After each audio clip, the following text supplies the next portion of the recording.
मराठा आरक्षणावर मसुदा तयार झाल्यानंतर भुजबळ विरुद्ध जरांगे पाटील यांच्यातील वाद शमेल असं वाटत असतानाच आता तर सुरुवात झालीये असं म्हणण्याची वेळ आली आहे।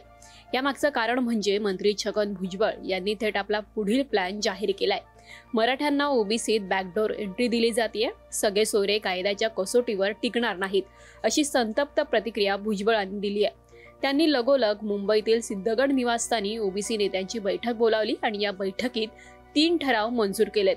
आता भुजबळांचा पुढील प्लॅन काय असणार जाणून घेऊयात या व्हिडिओमधून।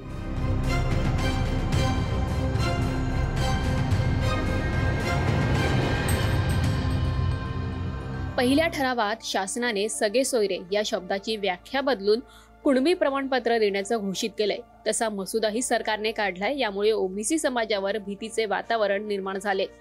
हा निर्णय अन्यायकारक असून मसुदा रद्द करण्यात यावा असं एकमताने पहिल्या ठरावात मंजूर करण्यात आले।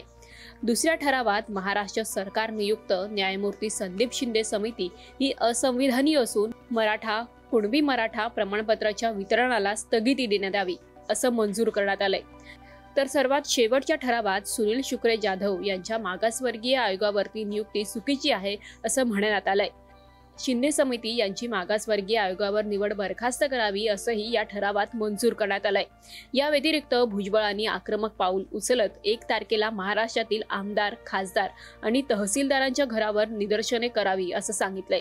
तर संपूर्ण महाराष्ट्रात ओबीसी एल्गार यात्रा काढण्याचे आदेश दिलेत। यानुसार येत्या 3 तारखेला अहमदनगरमध्ये ओबीसींची भव्य सभा घेतली जाणार आहे। सगळे सोयरेच्या मुद्द्यावरून रखडलेल्या मराठा आरक्षणावर 27 जानेवारी रोजी ठोस निर्णय घेण्यात आला।